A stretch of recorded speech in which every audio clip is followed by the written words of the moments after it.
Hi, everyone. I am Lene Willis, and I am here just to have another counseling conversation with you. And I do have a guest that I would like to bring on. So let's go ahead and add him in. Alrighty. So we are here with Chris. I have to think about his name because I always call him something different. But I thank you so much, Chris, for joining me this afternoon. I wanted just to take the time to pick your brain as a newish father. I wanted to get a little bit of insight on how you feel about, where you are right now in life, how you feel about parenting, and a couple more goodies that I want to get to. But before we do, I just want you to formally introduce yourself and tell us a little bit more about who you are. Sure. Thanks for having me. So my name is Chris Court. I am mid-30s, been married for about 6 years, and I have a 4 going on 5-month-old son. Anything else you want to know about me? Sure. Tell us a little bit more about like what you do for work, like how is your general day even prior to the birth of your son? Yeah. So I work in information technology. I'm a consultant for a company called Red Hat. I really enjoy my work. My wife is also in information technology, more on the security side. So, we spend a lot of time working with computers, working from home, especially in COVID. We've been working from home a lot. But, we've managed to find our personal space and maintain sanity with each other in the house. I think my day is usually spent before my son Kai. My day is spent, mostly in front of the computer, doing work, reading, doing research, and then trying to get in, exercise, whatever active activities I could get in. That's all changed now that he's here. But I'm still adjusting, only 4 months under my belt. Okay. So tell us a little bit about your marriage prior to your son being born. Like how would you describe your marriage, the dynamics of your relationship, living together?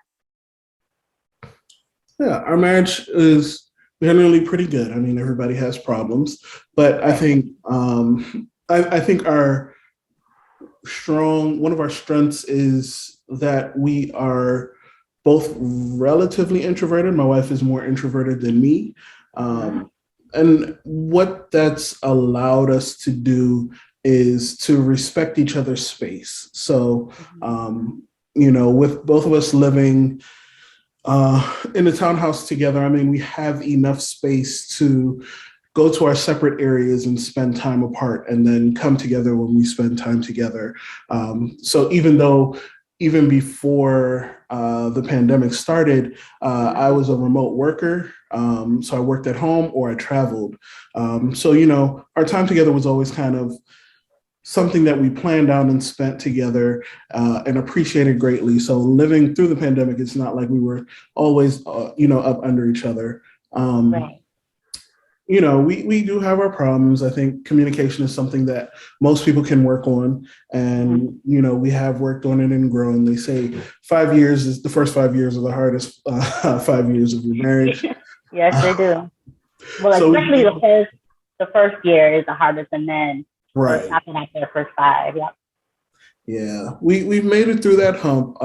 We had our rough points, but I think again through all of that we've learned to communicate. And I think once you are communicating and once you understand that the choice you've made in being married is to put the needs of the duo of the relationship before your own personal needs, then you can work things out. So again, communicating what we feel is important allows us to prioritize and then to work on growing in ways that benefit both of us. So that's what I've taken away from my first 5-6 years of marriage.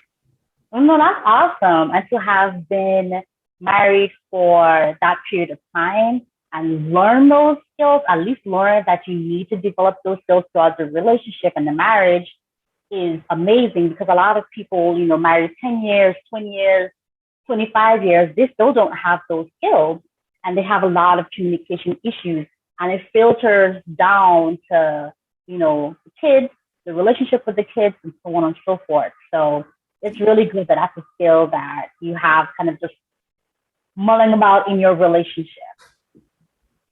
So tell us a little bit about your path, you and your wife's path to even determining whether you wanted to have kids. Like, what were those types of conversations like? Yeah, fun story. So my understanding, or my memory at least, is that when we were dating and early years of our marriage, my wife wasn't super interested in having kids. I was interested in having kids, but not necessarily in a rush or felt any need to push her.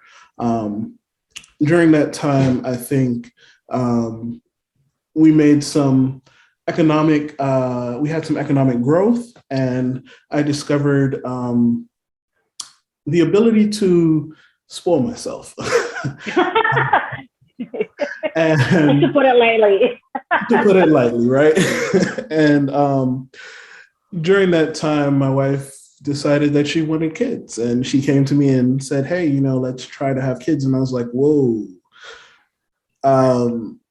I wasn't super excited about the idea. I guess for me, having kids means that my priorities, especially my economic priorities, shift from being, focused on myself and her, but shifts definitely more towards being more fiscally responsible, because I need to, prepare for this person who can't take care of themselves and is bringing no financial benefit to the relationship, right? My wife is bringing right. something, so I can be selfish, she can be selfish, and we're good. But the kid is just all take. So I need to shift my financial focus. So I was reticent. So we took a year and kind of worked through that. And she basically told me that she was going to go off of birth control. So, I mean, if I didn't want to have kids, that's fine, but there would be no sex. So I quickly came to the conclusion that I was ready to have kids. That is an interesting way of coming about to that, drawing that conclusion. Yeah. And I mean, ultimately, I say it like that, but ultimately, my stance was never strong enough about not having kids that I would want to derive her from the benefit of having kids. So even though I was like, hey, maybe let's wait, or are you sure you really want to do this? I was never like, I don't want to be a father, right? So, right. But then also initially it sounded like you were on the other side, and right, you were at the point where you were open to it, but you just didn't want to press her or rush her, and she really wasn't. And then you guys got married, and things kind of flip-flopped a little bit. Yep. And she called me out on that. And I was like, you're right. I can't really renege, because we did get married on premises. So all of that played into my finally, giving in and agreeing.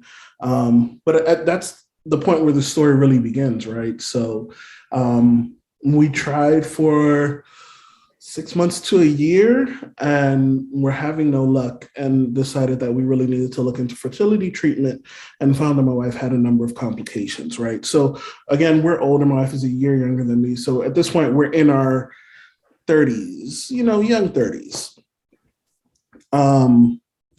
So basically, she had a number of complications having to do with blockages in her tubes.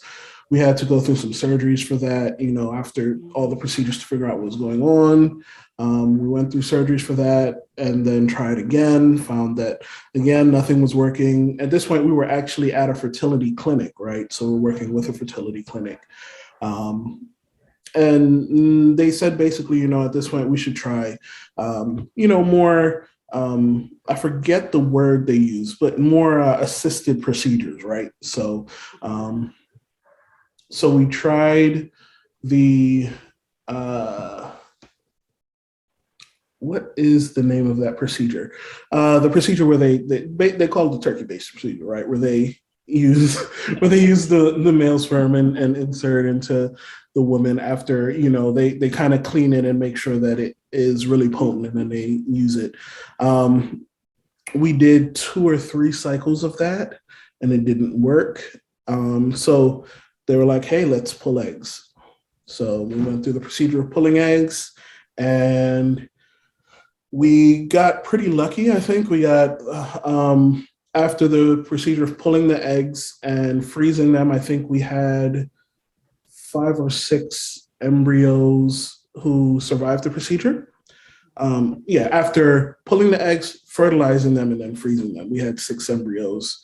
The first embryo did implant. So we did an implant, the first embryo implanted, and then we lost that embryo about, I believe it was around 6 weeks. Mm-hmm. No, it was around 16 weeks or something like that. It was Christmas. We lost the baby on Christmas Day. So that was kind of rough. I was not prepared for that, and prepared for the emotional effect it would have on my wife. I think for me, I took it a lot better than her. Of course, it's not ever easy to lose, a child, because especially after all that we went through, you start to think of it as a child, and you're really attached to the idea, even though it's so early in the pregnancy. So I really had to work through what I was going through, but also, take care of my wife. Unfortunately, in losing the child, we were far enough along that we did have to do essentially labor at a hospital. So we took her into the hospital, and we had to do labor, and she had to push out the child. I did see the embryo. She did not. They gave us choice? Pardon me? Was that by choice that she chose not to? Yes, she chose not to see the embryo. They gave us a nice little keepsake box with pictures and memories, which we did not open. We took it home and gave it to a friend who held on to it for us. So after all of that, my wife immediately wanted to try again. Both the doctors and I told her that we shouldn't try again. We should wait, give her some time to heal. And I suggested, working through her issues,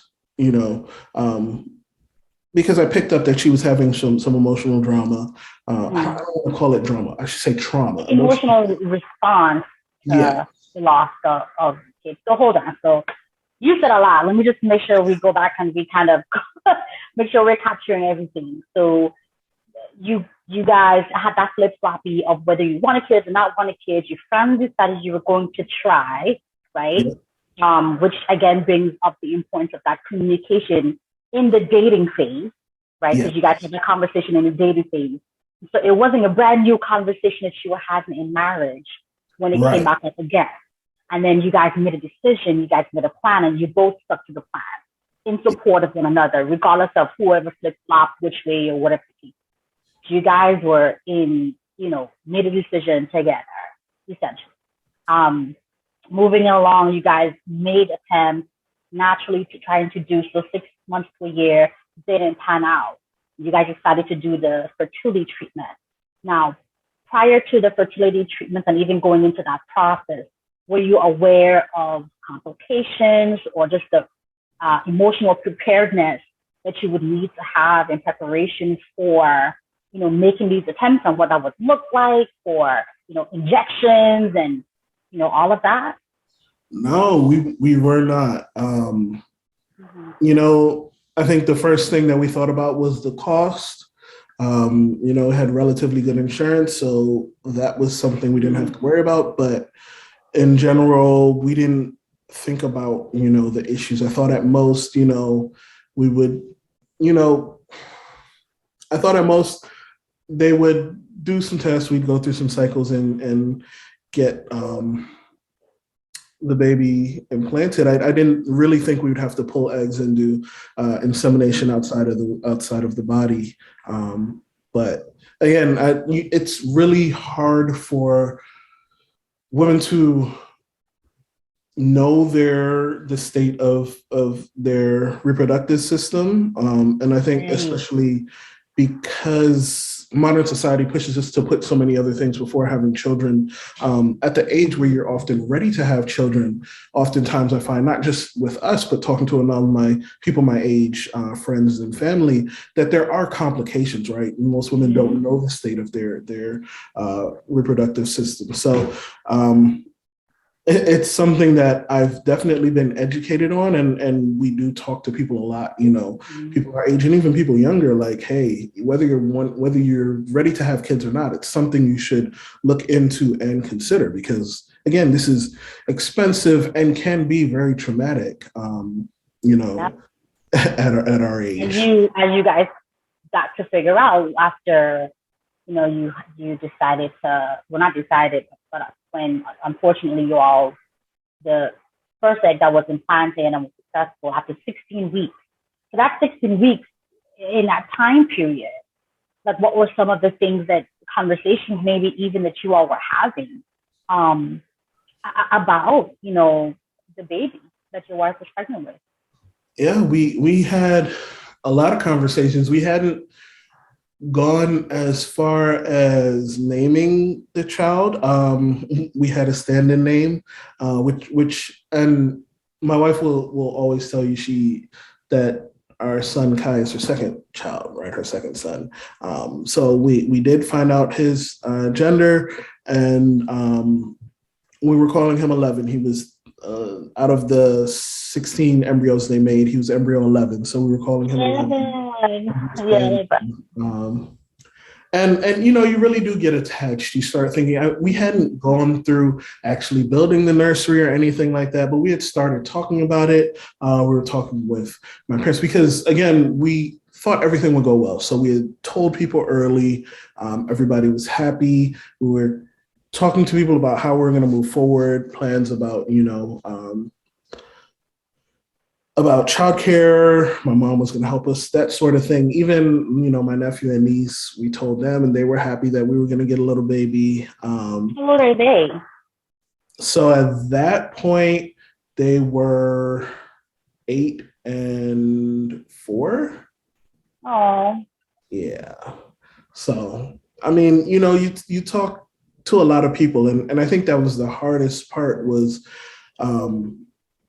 not just having to deal with the loss, but having to deal with the loss in such a public way, because so many people knew, right? Even down to my wife's coworkers at that point, because we're going through fertility treatment, which means a lot of times she would be at the doctor in the morning, so they knew she was going through fertility, and then knew when she was, officially pregnant. So even at work, they knew, and there was dealing with it there.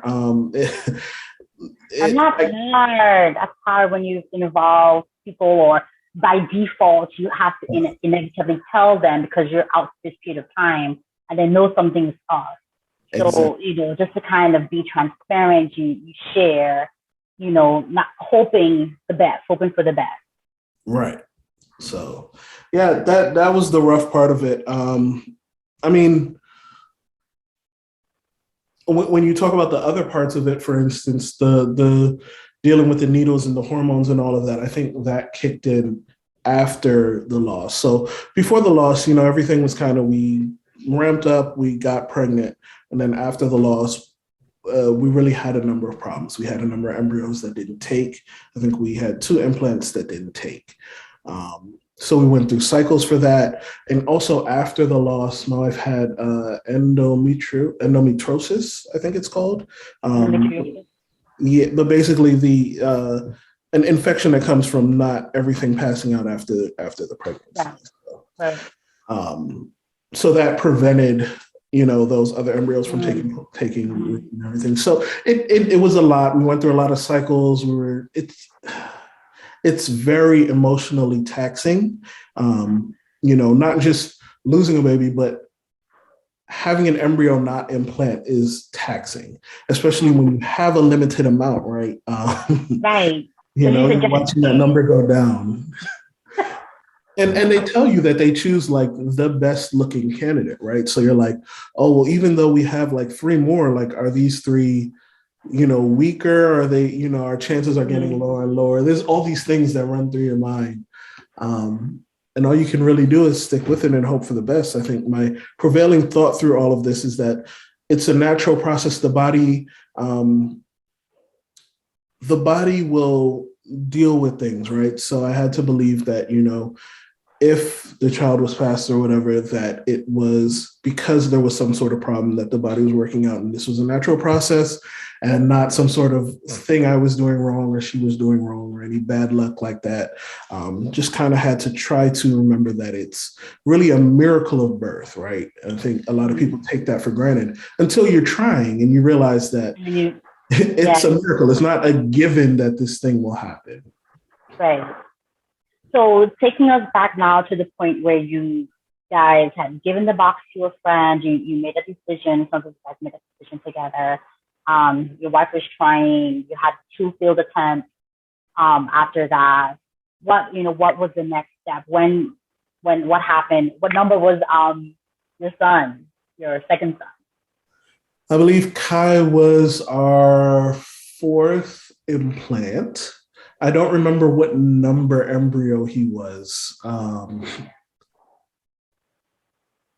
don't remember what number embryo he was. For some reason, we didn't focus in on that this time.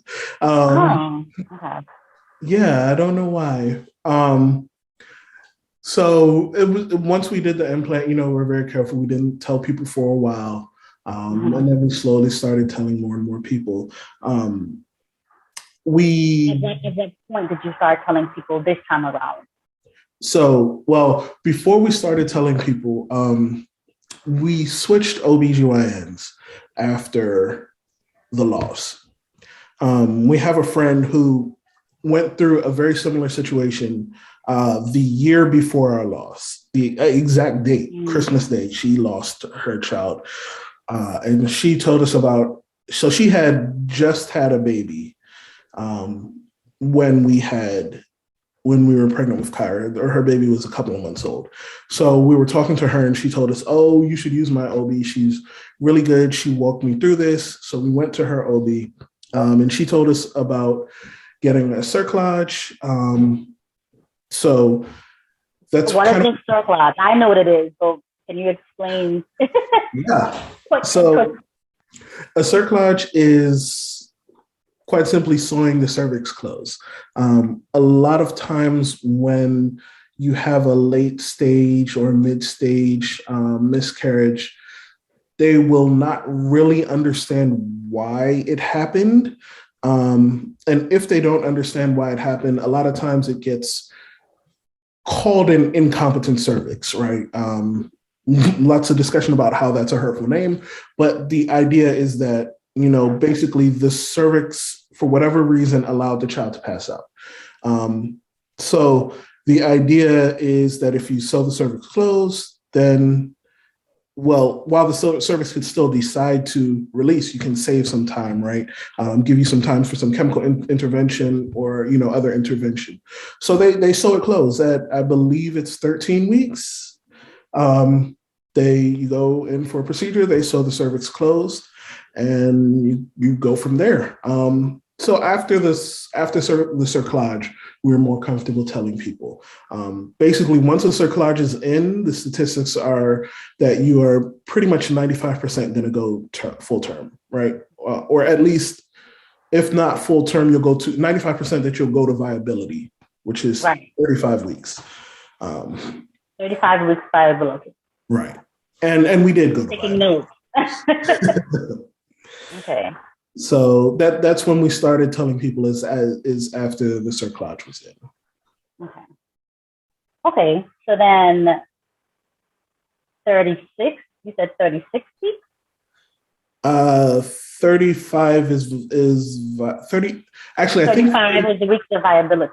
33 is viability.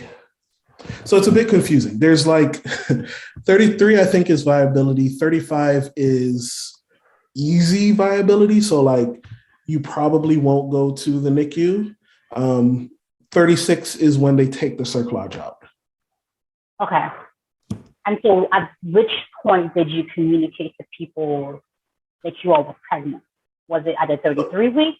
No, we communicated probably around 15, 16 weeks. We started telling people. 15, 16 weeks. So kind of about the same time that you all had the miscarriage. Yeah. For the first, as opposed to, because at what point in the first pregnancy, at what week did you all communicate to people that, you know, you guys were pregnant? Probably around 3 or 4. I believe it's 10 days or 2 weeks after implantation where they can tell you for sure that, the pregnancy is taken. So it was probably around 4 weeks that we started telling people before. Okay. And realistically, most people with a natural pregnancy, most people don't even know at 4 weeks, right? Right. Yeah, we were telling people pretty early before. Okay. Okay, so now you're at a point now where Kaya, your son, he's born. Tell me about a little bit about your preparation for the hospital. Did you help her with the bag? Like how did this whole, or was it planned? Because you just had Kai really in the middle of COVID. So I know that there have been a lot of stipulations about birth and all of that during this time span. So how did you all manage that, and what was your experience? Yeah, so the hospitals have been really good about educating us about how things would go through COVID. So we took a number of classes on childbirth procedure and all of that. We of course couldn't do it in person. It was on a Zoom call, but they also had classes that specifically talked about what would happen, what we could bring, who we could bring, so for us it was me, the partner, and one support partner, so 2 people in the room besides the mother. The mother of course didn't have to wear a mask. They encouraged us to wear masks, but yeah, so we packed, we had a bag packed maybe around 32 weeks. We had a bag packed and we were just taking it easy. My wife's best friend was going to be our support person or my wife's mother. But I think we were going to wait and let my wife's mother fly in. So she probably wouldn't make it for the birth. But all of that doesn't matter because my wife went into labor 4 weeks early. A few days before we were supposed to get the cerclage out. We were supposed to get the cerclage out, I think, on a Tuesday or a Wednesday. And she went into labor on the Saturday, the Saturday before that. It's funny because a few days. Pardon me? Right. Yeah. So she went into labor 4 weeks early, but the cerclage is usually taken out at 36 weeks. Right. So it was just a couple of days before that the cerclage was going to come out. Yep. Okay. So luckily for her, labor was not traumatic. She thought she was having Braxton Hicks, and then her water burst, and we were like, "This is a lot of fluid. Maybe we should go to the hospital." We went to the hospital, and they were like, "Oh yeah, you are dilated. Like you are having labor." Unfortunately, the cerclage was still in. So the traumatic part was getting the cerclage not cut. That took us. Woo! Yeah, that took a number of hours. It shifted, and they couldn't reach it, so they had to give her the epidural because it was causing her pain to try to get to it. It was. We almost thought that they weren't going to get to it for a while, and it was going to rip. So it was traumatic. Eventually, they did get to it. And also, I should preface this by saying, because of the history of our pregnancy, she was under a lot of they were watching her a lot before the pregnancy. So her blood pressure had spiked the week before she went into labor. So we kind of knew that it was a risk that she would give birth early. And we were actually going to go in, have the cerclage, and then they were going to induce labor, remove the cerclage, and they were going to induce labor. So they did things like there's a shot that they give to solidify the lungs, steroids to solidify the lungs. So we did all of that. It's very important if you are having a child coming early that you get that shot. It reduces the risk for a lot of diseases and asthma later on in life. But so we were mentally prepared for a lot of this stuff, right? Because we knew the child was coming early and they told us a lot of what would happen. So once they got the cerclage out, we knew he was a small baby. He was trending small, which set them to expect him to come early in the first place. So ultimately, the labor was pretty quick. We spent maybe 4 hours trying to get the cerclage out, 4 to 6 hours trying to get the cerclage out. And within 2 hours after that, she had pushed him out.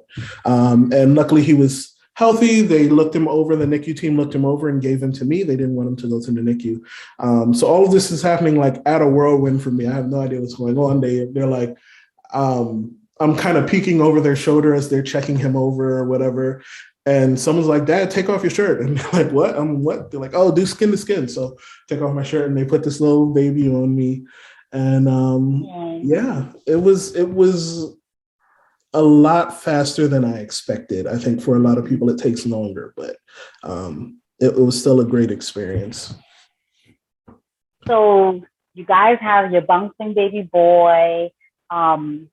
He's here. You guys take him home.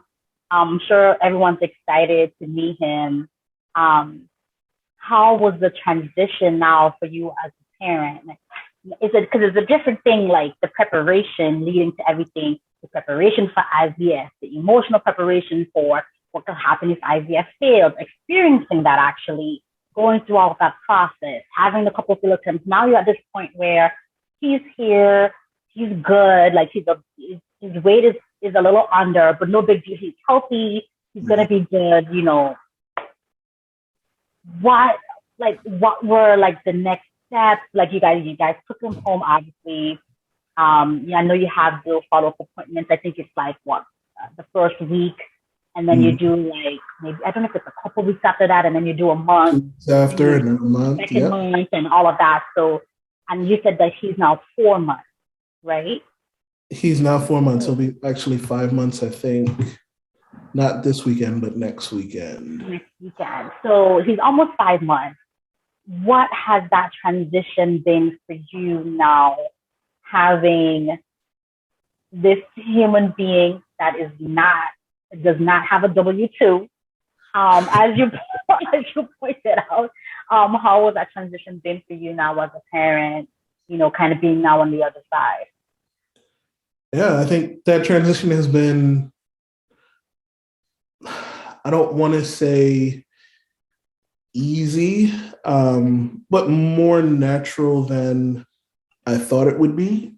I think a lot of people say that they look at the child and have this, immediate and intense emotional response.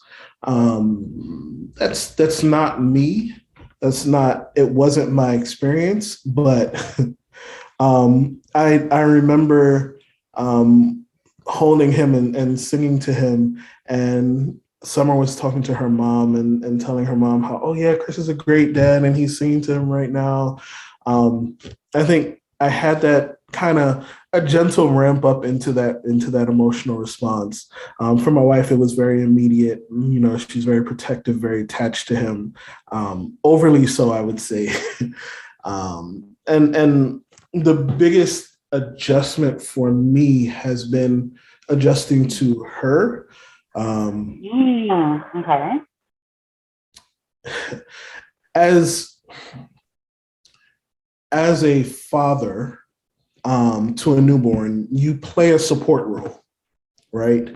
The reality is that for biological reasons, you cannot be the primary caretaker of that child, right? If the mother is there, then because we believe in things like breastfeeding and stuff like that, the mother tends to take the lead. And there are societal pressures that apply to the mother that don't apply to the father. I think for me, the biggest thing was breastfeeding is not a big deal, right? As a background, I wasn't raised, I was bottle fed. My mother couldn't produce milk, so I was bottle fed. My sister couldn't produce milk, so her kids were bottle fed. I'm like, hey, we turned out fine.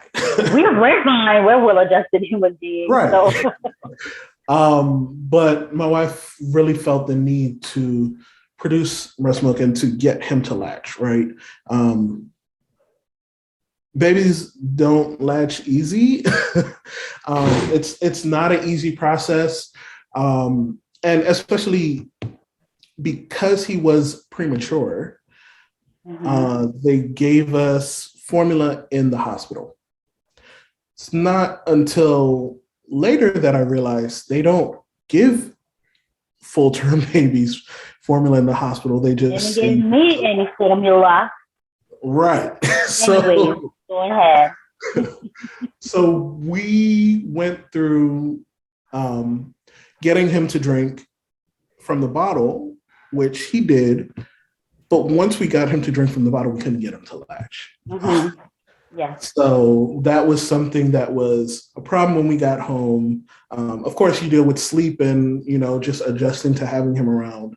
But I think for me, the biggest role was like, okay, I need her to not feel less because he's not latching, right? So trying to pivot into supporting her, giving her what she needs, making sure that she's taken care of, making sure that, she's sleeping and all of that, but also making sure that, I'm not saying things or doing things that imply that, because she's not breastfeeding, that there's some sort of problem there. And that was interesting for me. Not something that I expected, but I think I managed it pretty well. At a certain point, we got a lactation consultant to come to the house, and she pulled me aside and asked me how I was dealing with it. And we had a very frank conversation about the realities of like dealing with my wife's mental state. And she, gave me some advice and stuff. And I think that really helped out. And throughout all of this, I think my wife was also still doing her counseling. She had started therapy after first loss. So through all of this, we maintained the counseling. And I think that also helped. And my mother-in-law came. So then you also had that additional support in the home. Exactly. She came and spent a month with us.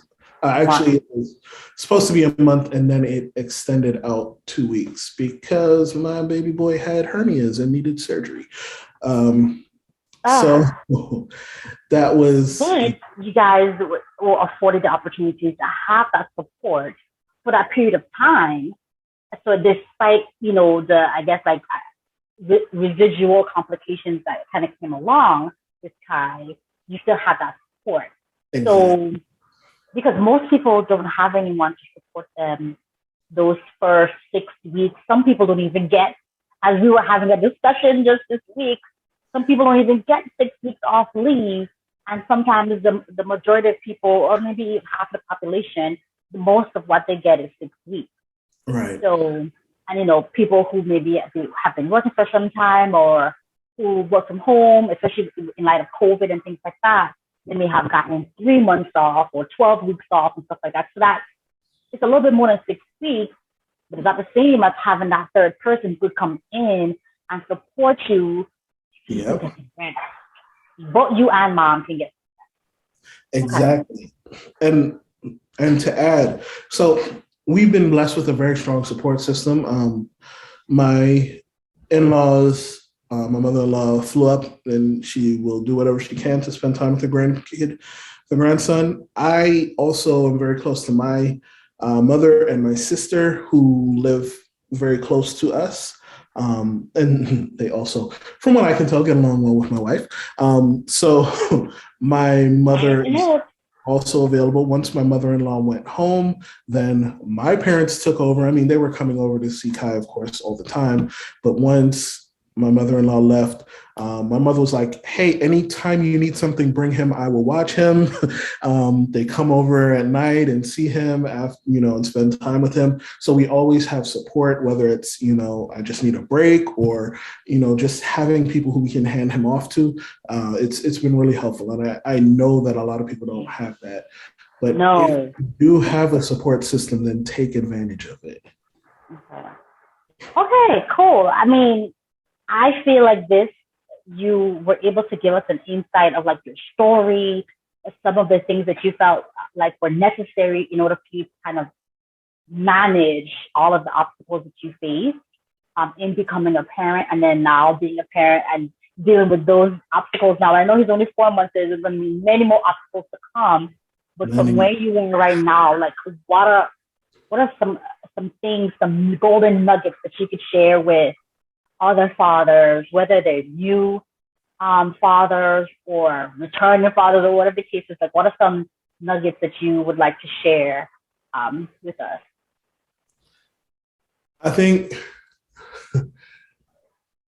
so. My biggest nugget and my biggest takeaway from being a father is that society kind of tosses us an easy pass, like an easy ball.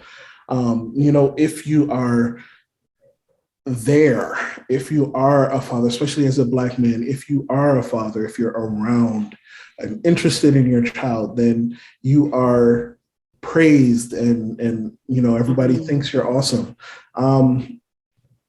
Don't feel like you're doing enough. Being involved in my child's life, more so than just holding him for a few minutes and passing him off to his mother, but having opinions, talking about, how he's going to be raised, and talking with my wife about my concerns about masculinity and raising him as a man in this world, talking to her about simple things like when do we start sleep training or reading, or when are we going to feed him real food, or all of these things, having opinions about how she is interacting with him, even though it can oftentimes lead to conflict because we're both two people and we have different experiences and different approaches to child rearing. That conflict is important because we need to be on the same page, but also I think it helps her to feel that I'm supporting her, right? And ultimately, I know my son loves me when he smiles at me and he recognizes my voice and he pays attention to me. I feel the feedback from that, and it's a great feeling to have. But also, just like that time that I heard my wife, telling her mother, her aunt that, Chris is a good dad. I've heard other things like that from her when she's talking to other people, and just knowing that she feels supported and loved throughout all of this has been almost as rewarding as, the smiles I get from my son. It's not just about being a father and a husband, or a father and a co-parent, or whatever you are.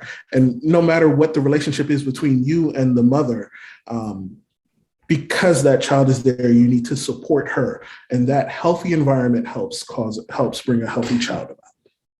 Agreed. I agree. I cannot put it any better. I feel like I've learned so much about you. I was over here scribbling all kinds of notes down about IVF because I have clients who are now currently in the process of going through IVF, who have been trying to get pregnant for a while, or who, they're in that 6 months to 1 year period where they're trying to get pregnant, and, they're anxious about it. They're having difficulty with doing so, having other medical complications that are causing issues.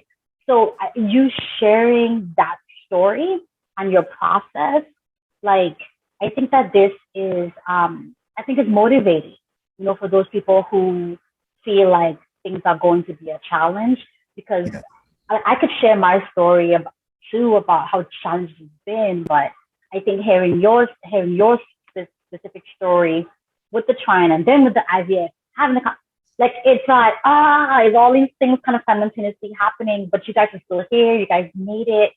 And, one of the big words that you said that kept coming up, support, support, support.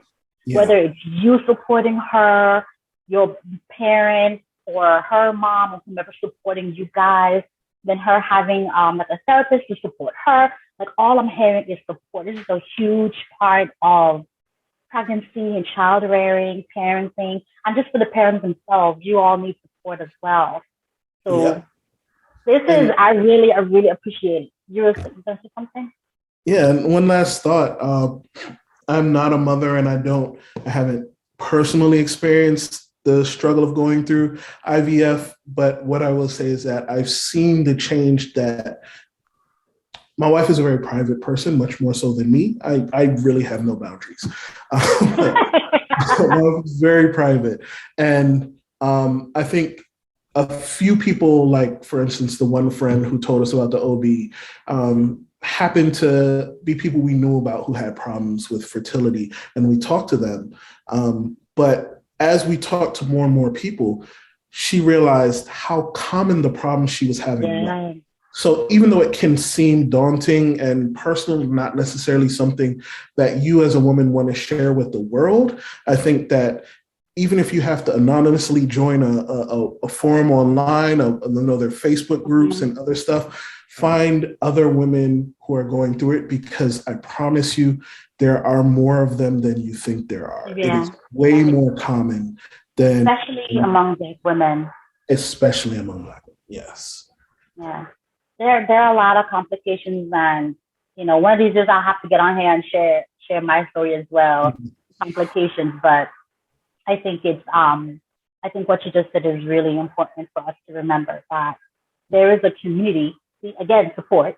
There is a community of people out here that have experienced some of the things, so you're not on this island all by yourself.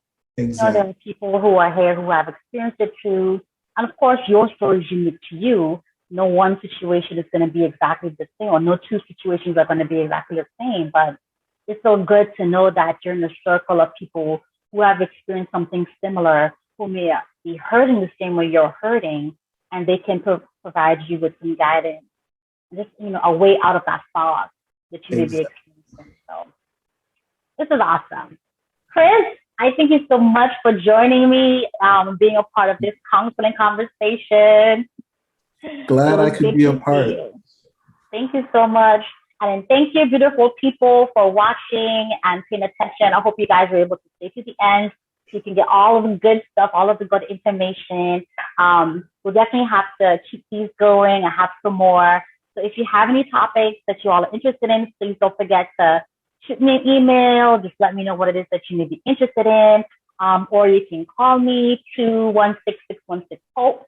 And we can have some of these conversations out here. Thank you for joining us again, Chris. Have a blessed day, and bye. All right.